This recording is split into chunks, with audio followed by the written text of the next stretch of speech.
Pernah gak sih lu ngerasain yang namanya itu kehampaan, kesepian, terus merasa sendirian padahal kawan-kawan tuh rame, sehingga lu ngelakuin hal-hal bodoh yang gak ada gunanya seakan-akan itu buat membuat diri lu bahagia.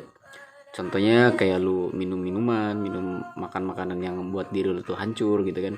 Kayak narkoba, terus ya banyak lah obat-obatan yang terlarang yang buat katanya biar otak lu, diri lu tuh ngefly gitu kan. Untuk menghilangkan daripada kepenatan, kesendirian dan kehampaan dalam hidup lu itu.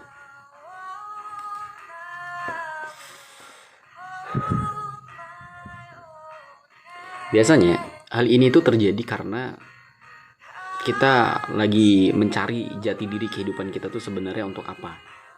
Untuk apa nih kita hidup? Buat apa sih kita dihidupkan?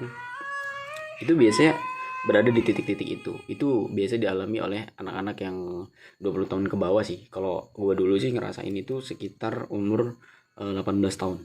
Jadi dulu itu gue pernah ngerasain titik dimana gue tuh hampa, gue tuh bingung, dan gue nggak tahu nih harus apa, harus ngapain lagi gue hidup. Masa hidup itu cuman lahir, besar, nikah, punya anak, kerja, mati. Jadi itulah hidup itu. Kalau kata Boy Hamka, jika kamu hidup hanya sekedar hidup, maka babi di hutan pun itu hidup. Jadi artinya kita ini kalau nggak tahu tentang purpose kita, tentang tujuan kehidupan kita, maka kita akan kebingungan, kita akan hampa. Contohnya begini, misal kita mau pergi ke suatu tempat, tapi kita belum belum tahu jalan gitu. Maka ketika kita mau pergi ke satu tempat tapi kita tidak tahu jalan, yang terjadi adalah kebingungan, kehampaan tadi, tidak tahu arah dan tidak tahu apa yang harus kita lakukan. Nah, hidup pun sama seperti itu, teman-teman. Jadi ketika kita berada pada titik kehampaan, kesepian, sunyi, tidak tahu apa yang harus dilakukan, itu karena apa? Karena kita tidak tahu purpose, tidak tahu tujuan kehidupan itu apa, dan bagaimana untuk meraih tujuan itu.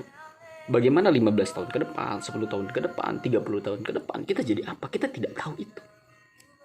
Sehingga yang terjadi adalah kita merasa hampa. Untuk memilih kehampaan itu, kita melakukan hal-hal bodoh yang menyakiti diri kita. Padahal itu adalah suatu hal yang menyakiti. Apa ya namanya? Memanipulatif yang namanya kebahagiaan. Jadi temukanlah teman-teman purpose, tujuan kita. Ketika kita tahu tujuan kita, maka kita akan meraihnya dengan cara bekerja bagaimana mimpi itu bisa terwujud. Sehingga kita disibukkan. Sehingga kalau udah disibukkan, kita nggak akan bingung lagi. Kita nggak akan hampa lagi dan kita nggak akan sepi lagi. Itu caranya. Temukan tujuan hidup.